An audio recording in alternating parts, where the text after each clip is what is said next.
বিশ্বজুড়েই প্রাকৃতিক বিপর্যয়, একদিকে দাবদাহ, অন্যদিকে টাইফুন বাভির তাণ্ডব। ফলে চরম সংকটে পড়েছে বিশ্বের কোটি মানুষ।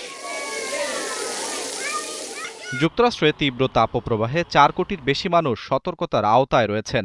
রকি পর্বতমালা সহ উত্তরাঞ্চলের বিভিন্ন অঙ্গরাজ্যে তাপমাত্রা ৪৩ ডিগ্রি সেলসিয়াস পর্যন্ত পৌঁছানোর আশঙ্কা করা হচ্ছে। ইউরোপেও একই চিত্র।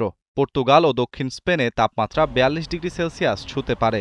ফ্রান্সের বেনেলাক্স অঞ্চলে জারি করা হয়েছে জরুরি তাপ সতর্কতা। দক্ষিণ ফ্রান্সে দাবদাহ ও প্রবল বাতাসে ভয়াবহ দাবানল ছড়িয়ে পড়েছে।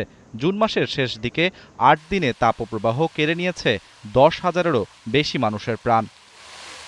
অন্যদিকে পূর্ব এশিয়ায় ব্যাপক তাণ্ডব চালিয়েছে শক্তিশালী টাইফুন বাভি। ফিলিপাইনে টাইফুন ও মৌসুমি বৃষ্টির প্রভাবে ভূমিধস ও বন্যায় বেশ কয়েকজনের প্রাণহানি হয়েছে। এখনও নিখোঁজ রয়েছেন অনেকে। ক্ষতিগ্রস্ত হয়েছেন ৫ লাখের বেশি মানুষ। আশ্রয়কেন্দ্রে ঠাঁই নিয়েছেন ১১,০০০-এর বেশি বাসিন্দা। তাইওয়ানে ২৪ ঘণ্টায় ৫০০ মিলিমিটারের বেশি বৃষ্টিপাত রেকর্ড করা হয়েছে। এতে নদীর বাঁধ ভেঙে সড়ক ও সেতুর ব্যাপক ক্ষতি হয়েছে। বিদ্যুৎ বিচ্ছিন্ন হয়ে পড়েছে প্রায় ১,৭০,০০০ বাড়ি।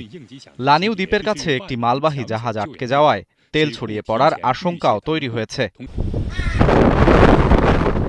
চীনের ঝেজিয়াং প্রদেশে ঘণ্টায় ১৪৪ কিলোমিটার বেগে আঘাত হানে বাভি। বাতিল করা হয় শত শত ফ্লাইট, বন্ধ হয়ে যায় ট্রেন চলাচল। স্কুল কলেজে ছুটি ঘোষণা করা হয়েছে। সাংহাই সহ বড় শহরগুলোতে জনজীবন কার্যত স্থবির হয়ে পড়ে। সম্ভাব্য বন্যা ঠেকাতে জরুরি ব্যবস্থা নিয়েছে সরকার।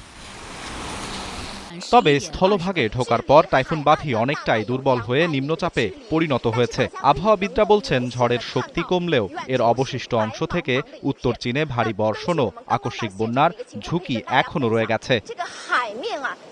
জাপানের ওকিনাওয়া দ্বীপপুঞ্জেও ঝড়ের প্রভাবে বিদ্যুৎ সরবরাহ ব্যাহত হয়েছে। কৃষি খাতে ব্যাপক ক্ষয়ক্ষতির খবর পাওয়া গেছে। দ্রুত শক্তিশালী হয়ে ওঠা সুপার এল নিনোর প্রভাবে বৈশ্বিক তাপমাত্রা নতুন রেকর্ডের দিকে এগোচ্ছে। ফলে আগামী কয়েক মাস বিশ্বের বিভিন্ন অঞ্চলে আরও চরম বিপর্যয় দেখা দিতে পারে বলে মত বিশেষজ্ঞদের। আরাফাত ইসলাম, ৭১।